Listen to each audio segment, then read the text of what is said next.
Richie, thanks for joining us. An eventful evening. What did you make of it? Well, I thought, it wasn't a great game in terms of quality. Too many turnovers from both teams. I think both teams out of possession, especially us first half, was nowhere near it. But we always a threat when the ball turned over and when we got the ball. So I think obviously when you go to a 2-0 lead and we go down to 10 men, and if you look at the 10 men's a problem, but it can only be a small problem. But with the personnel that we had on the pitch with them 10 men, it was lack of experience. You look at the midfield four: Dan Aggie, George Moncur, Zekeberio's never played in a professional game against 10 men before, and Ethan Galbraith. You've got Ollie O'Neill, and it's like you couldn't pick a worse 10 players. So Brandon's coming off injured, and we have to play with 10 is a big turning point in the game. It certainly was. What is the extent of the injury for Brandon? Ruel's on his calf, Brandon hamstring. So played at Pride Park on Saturday. Do you fancy a game, Dave? Looks that way, doesn't it? I think you're not busy. Good enough, George. Dave might be. I've seen you play. No, listen.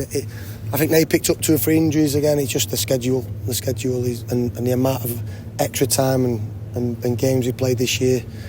Every single club seems to have picked up a lot of injuries. So to lose 2 important players is obviously not ideal. I suppose it is a risk using all the substitutes. Well, we always wanted to give Dan Aggie half an hour, and the fact that a couple was enforced obviously means that we run that risk. But I said if it was a meaningful game, I want the same mindset as Saturday. Okay, we've got players out of contract. I want to get to a certain level in the league next year. I want to improve in certain things. Can you show enthusiasm? Can you show passion to play? Can you listen to instructions? On Saturday, we were very, very good. A bit sloppy in the last 15 minutes. But there's some players who are just not doing it, not improving.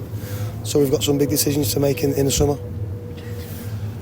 Ollie O'Neill, I think he's the first Leyton Orient player to score direct from a corner since Matt Lockwood. It was something he was intending? I have no idea. Ask him. But I remember Matt Lockwood, beautiful left foot, good player. So I wouldn't imagine if you whip it in a dangerous area with pace, and always a chance. But I wouldn't imagine that he was intending on doing it. And George Moncur took his goal well. Very good, and then obviously the game's pretty comfortable for us, and every turnover will look like scoring. But just the bodies, the lack of bodies that we have now it was severe. It's extreme now. Some good saves from Solbrin. I thought Sol was good. I thought there was some good performances. However, our game management and just when you play with 10 men against when they're throwing bodies forward and you haven't got the energy to get pressure on the ball, it's fine. Well, then stay in your shape and don't follow runners. Slide. Make sure the gaps are small. And then when a midfield player runs and you go into a back 5, just pass him on. We're following runners, and it's honesty. It's just a young naivety, if you like, but it's just an honesty where they're tracking runners, and because they've tracked that runner, and now have a midfield player and a centre half marking one player, we're already down to 10, and then holes and gaps start to appear. And the right and the left winger who come on cause a few problems because we haven't obviously got a defensive right back at that time. Well, I could obviously put TJ out there, but I've got no one else to play centre half, so yeah, it just causes it was one issue after another. Derby need the points. How are you going to approach that game? I don't know yet. Let's see what Keats can do. It'll be a patched up team. We might give a few more young players an opportunity, but we'll get in training tomorrow. We'll see the extent of the injuries, and then I think Beck should be fine. Pratt should be back in the squad. But apart from that, it's going to be a threadbare. We might have to pick probably one more attacker than we would like to, but Keon and Dan will come back in. Dan will come back in the squad. Keon might come back in the team. So let's see.